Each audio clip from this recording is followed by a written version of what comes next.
हंसने दो लोगों को, मजा लो यार, सिर्फ अप्रिसिएशन ही चाहते हो। मैं अपने एक दोस्त की बहन की शादी में गया था, 1997-8 की बात है। उनके बड़े भाई ने, शादी में नहीं, तिलक में गया था, और तिलक में मैं गया, मेरी गलती थी, मैं गया, मुझे नहीं जाना चाहिए था। बड़े लोग थे वो, मेरे पिताजी के लिए बड़े लोग थे, मेरी माता जी के लिए। मैंने आज तक किसी को बड़ा माना ही नहीं। तुम बड़े हो, अपने घर में हो, आप हमें सम्मान करेंगे, मैं आपको सम्मान करूंगा। हम सब उसी मिट्टी से बने हैं, सब। पद का क्या है सर, आता जाता रहता है। तो मैं उनकी बहन की तिलक में चला गया। उनके बड़े भाई ने, वहां जो सबके बीच में बैठा हुआ था, वहां से हाथ पकड़ के उठवा दिया। सर मुझे दुख नहीं हुआ, मुझे एहसास हुआ, यार ये तो अपने आप को बहुत बड़ा आदमी मान रहे हैं। मुगलों के खानदान के जो लोग हैं ना, वो रिक्शा चलाते हैं चांदनी चौक पे। तुम जो करना चाहते हो ना, पूरी दुनिया से आंख बंद कर लो, अपने ऊपर आंख लगा लो। ये 4 चीजें तो बुद्ध ने कही, एक 5वीं चीज मैंने अपनी तरफ से दौड़ ली। शिक्षा को, एजुकेशन सिर्फ नौकरी करने के लिए नहीं है सर। प्लीज सर, इस बात से बाहर निकल आओ। शिक्षा सिर्फ नौकरी करने के लिए नहीं है सर।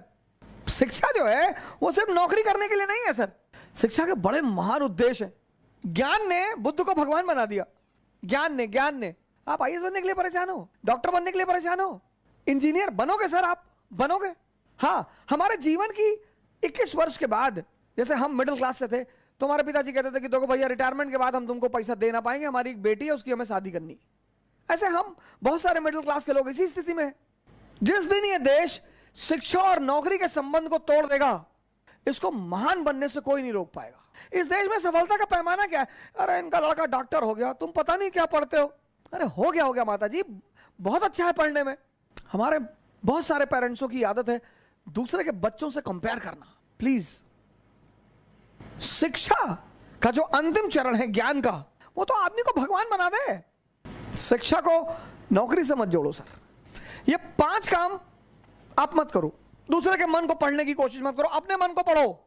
लोग हंसेंगे ये मत सोचो, समय मत काटो इन चीजों में। तुम कहां समय स्पेंड कर रहे हो वो बहुत इंपॉर्टेंट है सर। और हर एवरी मोमेंट अगर तुम्हें कुछ देकर नहीं जा रहा है तो नुकसान हो रहा है तुम्हारा सर। अगर सिर्फ तुम दिन भर डांस, योगा और ध्यान करते हो तो मन और शरीर तो मजबूत हो रहा है, कुछ तो गेन हो रहा है सर। हम सब बड़े बड़े कुछ नहीं सर, सब उसी मैटर से बने हुए सब। मोदी जी आज प्रधानमंत्री हैं, प्रधानमंत्री की गरिमा है, कल नहीं रहेंगे। राहत इंदौरी साहब की ये लाइन मुझे जल्दी शायरी वायरी कविताएं वगैरह बहुत रेयर केस में याद होती हैं, इंटरेस्ट ही नहीं रहा सर कभी। लेकिन कुछ चीजें मुझे अगर अच्छी लगती है तो तुरंत याद हो जाती है। जो आज साहिब मसनद हैं कल नहीं होंगे। अकबर ने एक बार बीरबल से पूछा कि बीरबल कोई ऐसा फॉर्मूला बताओ कि मेरा परिवार, मैं हमेशा राज करूं, मेरा परिवार हमेशा राज करे। कहा सरकार ऐसा कोई फॉर्मूला होता तो पहले वाले जाते ही नहीं, आप आते कहां से? जो आज साहिब मसनद हैं कल नहीं होंगे, किराएदार है, जातीय मकान थोड़ी है, सबके लिए लागू होता है सर, सबके लिए। सम्मान करिए लोगों का, सम्मान, डरिए मत, इज्जत दीजिए लोगों को, सम्मान करिए। वो आप पर हंसते हैं फिर भी करिए।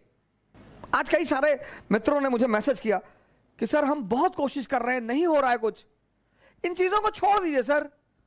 अब एक बहुत अहम सवाल, व्यक्तित्व परिवर्तन में मिनिमम, सुन लीजिएगा, व्यक्तित्व परिवर्तन में मिनिमम 6 महीने का समय लगता है।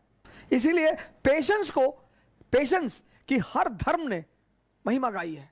हर धर्म ने, कोई ऐसा धर्म नहीं है जो धैर्य शब्द को महान न कहे, चाहे वो इस्लाम हो चाहे हिंदुइज्म हो। आप देखो कुछ शब्द ऐसे हैं जो हर धर्म में मौजूद है। 2 संत ध्यान कर रहे थे, साधना कर रहे थे, प्रभु को पाने की कोशिश कर रहे थे, तो नारद मुनि आए। भगवान ने कहा कि ये जो दूसरा वाला है जो नाश्ता गाता है यही सबसे ज्यादा पहले मुझे पाएगा। बोले वो तो सीरियस बैठा रहता दिन भर, वो नहीं पाएगा। बोले ना। बोले क्यों?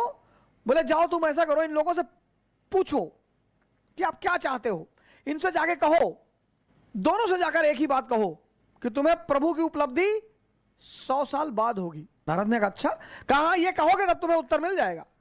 नारद उतर कर आए, पहले वाले संत के पास गए, बोले कि यार क्या कर रहे हो? बोला प्रभु को पाने की कोशिश कर रहा हूं। कहा तुम्हारी किस्मत में तो प्रभु 100 साल बाद ही है। वो लगा नाचने, कहा बस 100 साल, अरे कोई बात नहीं, लगा नाचने। दूसरे के पास गए जो बहुत सीरियस बैठा हुआ था, उसके पास गए। नारद ने उससे पूछा कि क्या ढूंढ रहे हो भाई? बोले भगवान को ढूंढ रहे हैं। बोले 100 साल बाद का समय है। उसने कमंडल उमंडल उठा पटक दिया कि अभी 100 साल और। अरे भाड़ में जाए भगवान को पाना। तुम दुनिया में जो भी करते हो, जो भी करते हो, प्रेम कर रहे हो, मन इन्वॉल्व है, पढ़ाई कर रहे हो, मन इन्वॉल्व है, लड़ाई कर रहे हो, मन इन्वॉल्व है, पूजा कर रहे हो, मन इन्वॉल्व है, सब जगह तो मन इन्वॉल्व है। ऐसे ही लोगों को हम चचा कहते हैं। कुछ लोग इसी में खुश हैं। जो पॉजिटिव माइंड है वो क्या सोचता है कि बुद्ध, महावीर, नागार्जुन, शंकर, इन सब का संबंध इससे है। तुम जीवन में कुछ भी करो, प्रेम, पढ़ाई, कुछ भी, कोई ऐसी चीज बताओ जहां मन की भूमिका ना हो। तो जब जीवन के सारे पक्षों में मन की भूमिका है, जब जीवन के सारे कर्म में मन की भूमिका है, तो हम इस पर ध्यान क्यों ना दें? लड़के वहां राजेंद्र नगर में एक बार मैं शेव कराने चला गया, तो मैं चेयर में बैठा, मेरे बगल में एक भाई साहब थे, पता नहीं क्या वाइट लगा के बैठे हुए थे। Good afternoon sir. हाँ, मैंने कहा गुड आफ्टरनून। कौन? सर मैं B6 में हूँ सर। मैंने कहा अच्छा अच्छा, ये क्या कर रहे हो? कहा सर वो क्या बोलते हैं उसको, फेशियल। मैंने कहा कौन सी फेशियल करा रहा भाई? क्या सर अलमंड फेशियल करा रहा हूँ, अलमंड। मैंने कहा अच्छा। शेव बनवाया मैंने। मैं उसके पास मैंने कब से तैयारी कर रहे हो? कहा अभी तो सर 3 साल हुए। मैंने कहा 30 और लगेंगे। अलमंड खाने की चीज है नालायक, स्त्री का सौंदर्य और पुरुष की ताकत। फेशियल करा रहे, शादी होने जा रही? नहीं नहीं सर। तब मृत्यु क्या है? मृत्यु मन का हमेशा के लिए शांत हो जाना। डेड बॉडी के कान में जाके कह दो भैया तुम्हारा 2 करोड़ रुपया लूट ले गए, पड़ी हुई। भैया तुम्हारी गाय ले गए, भैया भैया वो दुबे जी तुमको गाली दे रहे हैं, पड़ा हुआ है। इससे पहले कि ये हमेशा के लिए शांत हो जाए, इस महाशक्ति को समझो। तुम अगर जीते तो सबके रिश्तेदार, सबके, किसी के जाति के आधार पे बन जाओगे रिश्तेदार, किसी के गांव के आधार पे। जाति नहीं होगी तो अब तुम IAS हो गए और तुम यादव हो, तो तुम्हारे गांव के जो ब्राह्मण है ना, वो भी कहेंगे यार रिलेटिव है, हमारे गांव के हैं। और अगर तुम हारे, सिंपल सा नियम है, तुम जीते तो सबके रिश्तेदार, और तुम हारे तो तुम निकम्मे, तुम बेकार, तुम यूजलेस, तुम चोर। और तुम्हें दोनों चीजों के लिए तैयार रहना पड़ेगा। तुम अगर दिन के लिए तैयार हो तो तुम्हें रात के लिए भी तैयार रहना पड़ेगा। तुम ये नहीं कह सकते मुझे रात नहीं चाहिए, तुम्हारे चाहने से थोड़ी होगा, वो तो नेचर का नियम है। हम तो चाहते हैं भैया कभी ठंडक ही ना आए, तुम्हारे चाहने से दुनिया चलेगी? वो तो नेचर है। हर चीज में खुश रहो, पॉजिटिविटी देखो। एक महिला जो है अपने पड़ोस में मिठाई का डिब्बा ले गई, कही बहन जी मिठाई? बोली मुझे भगवान में पूरा भरोसा था और अब तो भरोसा इतना प्रगाढ़ हो गया कि मैं क्या बताऊं। तो उस पड़ोसन ने कहा कि क्यों बहन जी, ऐसा क्या हो गया? बोले मेरे बेटे के स्कूल के सारे टीचर कहते थे कि तू कभी पास ही नहीं हो पाएगा। हाई स्कूल में है मेरा बेटा और वो बिना परीक्षा दिए पास हो गया। ये है पॉजिटिविटी। इसको तुम अपनी डायरी में कहीं लिख लो। 6 महीना लगेगा सर। इसको तुम, इस शब्द को अपनी डायरी में कहीं लिख लो। 6 महीना लगे। घबराना मत, मोहम्मद बिन तुगलक वाला काम मत करना, इंपेशेंट मत होना, डरना मत। लोग मजाक उड़ाएंगे, हंसी उड़ाएंगे कि ये सुबह सुबह सांस अंदर बाहर करते हैं। बड़े सारे हमारे मित्र हैं, चाहने वाले हैं, तौल तौल के गाली लिखते हैं मुझे यूट्यूब पे, सोशल मीडिया पे, ट्विटर पे। क्या फर्क पड़ता है सर? इनकी हिम्मत है जो मुझे डराएंगे। सोने की खदान से सोना निकलेगा और गोबर की ढेर से सोना थोड़ी निकलेगा सर। तुम्हारे जो अंदर है, जिससे तुम बने हो, तुमसे वही बाहर निकलेगा। हमसे बहुत लोग कहते हैं सर वो ऐसा कहने दो यार।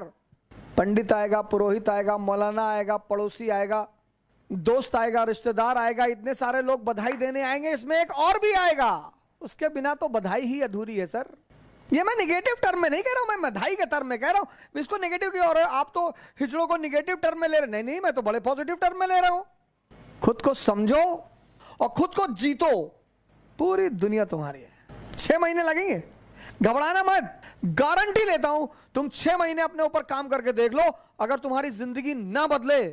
लेकिन उतना धैर्य लोगों के पास नहीं है ना। कुछ लोग 5 दिन करते हैं, 10 दिन करते कहते हैं अरे 10 दिन किए कुछ चेंज ही नहीं दिखाई पड़ा। 20 साल से ताश खेल रहे हो, 10 दिन में ताश छूट जाएगी। आज ये मुद्दा बड़ा आवश्यक था। बड़े सारे मित्रों ने हमसे कहा था कि कुछ ऐसा बताएं जिस पर हम काम करें। और अगर आप योद्धा हैं तो पहले खुद को जीतिए। बड़े सारे क्रिमिनल से जिनसे लोग बहुत डरते हैं, लेकिन जब उनका एनकाउंटर की बारी आती है पकड़ लेते हैं पैर पुलिस वालों का। अंकल जी अब नहीं करेंगे, अब कंट्री छोड़ के आप कहां जाओगे, अब तो पहले दगोगे फिर कहां जाओगे। दूसरे को जीतना बहुत आसान है सर, खुद को जीतना। और खुद को जीतने से दुनिया को जीतने की राह शुरू होती है। जय हिंद।